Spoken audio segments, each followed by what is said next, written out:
Di tanah yang subur, di bawah langit biru yang cerah, berdiri kota besar Babilonia. Di sini lahir seorang raja yang tak tertandingi kekuasaannya. Namun, kesombongannya begitu besar, mengantarkan dia pada kejatuhan yang tragis. Inilah kisah Raja Namrud yang menentang kekuasaan Tuhan. Lihatlah Samura putra kita. Saya akan menamainya Namrud. Waktu terus berlalu, Namrud kini tumbuh sebagai anak kecil yang pandai dan mempunyai rasa ingin tahu yang tinggi. Dia melihat para tentara berlatih, perang, dan meniru gerakan mereka. Seorang pengawal istana, Kapten Aram, memperhatikannya dari kejauhan dan tersenyum. "Apa aku bisa menjadi sekuat mereka?" tanya Namrud. "Tentu saja, lebih dari itu tuanku. Suatu hari nanti kau akan menjadi lebih kuat dari siapapun," jawab Kapten Aram. Namrud kini telah dewasa. Apa yang dikatakan Kapten Aram itu benar. Dia sekarang menjadi seorang petarung yang hebat dan tak terkalahkan. Dia juga menjadi seorang raja. "Kita akan memperluas wilayah kerajaan. Aku akan menaklukkan semua yang ada di bawah langit ini. Bawakan aku kemenangan dan kita akan menjadi yang terkuat." Dengan strategi yang brilian itu,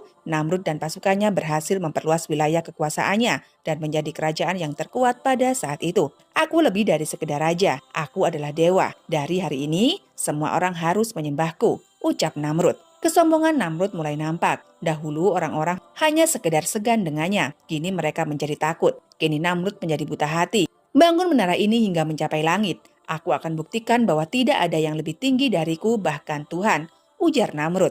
Ketika Namrud berbicara, tiba-tiba ada suara yang datang dari keramaian. Orang itu adalah Nabi Ibrahim alaihissalam. Nabi Ibrahim berkata kepada Namrud, "Hanya ada satu Tuhan yang berkuasa yang menciptakan langit dan bumi. Engkau, Namrud, bukanlah Tuhan.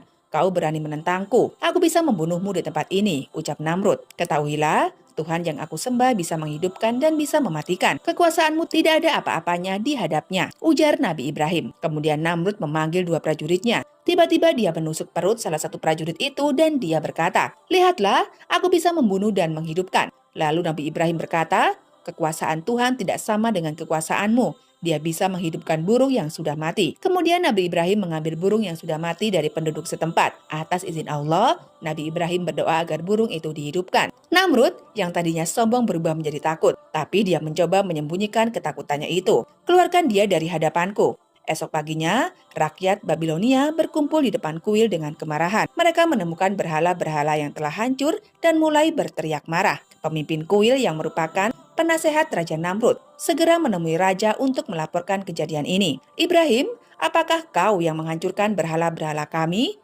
Nabi Ibrahim pun berkata, "Berhala-berhala itu tidak bisa melindungi diri mereka sendiri. Mungkin berhala yang terbesar itulah yang menghancurkan mereka. Padahal kalian menyadari bahwa semua berhala ini tidak memberi apapun kepada kalian, melainkan semua hanya permainan setan. Mereka bukan Tuhan. Hanya ada satu Tuhan yang layak disembah, yaitu Tuhan yang menciptakan langit dan bumi. Kau berani meremehkan dewa kami di hadapan rakyatku. Aku adalah Tuhan di sini.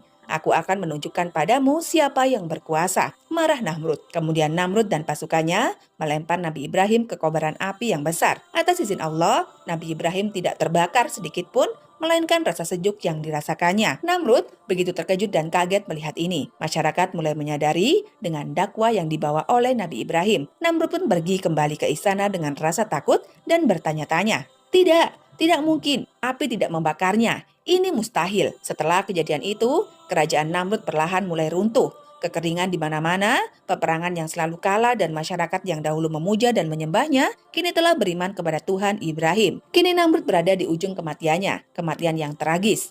Namrud terbangun dari tidur malamnya, dia tiba-tiba merasa kesakitan di bagian kepalanya. Seorang tabib yang mencoba memeriksa kesakitan itu melihat bahwa ada seekor nyamuk yang masuk melalui hidungnya. Namrud terus berteriak dan kesakitan, sementara tabibnya susah untuk mengeluarkan nyamuk itu. Penderitaan Namrud berlanjut. Hari demi hari, rasa sakit kian bertambah. Sesekali Namrud mencoba membetulkan kepalanya ke dinding, namun itu sia-sia. Nyamuk kecil itu betah berada di dalam kepala Namrud. Namrud akhirnya terjatuh dari singgasananya dan mati dengan sangat mengenaskan. Kekuasaan Namrud yang dibangun dengan kesombongan runtuh dalam sekejap. Tidak ada manusia yang bisa menandingi kekuasaan Tuhan. Kesombongan menganggap dirinya Tuhan, Namrud dimatikan dengan sangat hina oleh seekor nyamuk.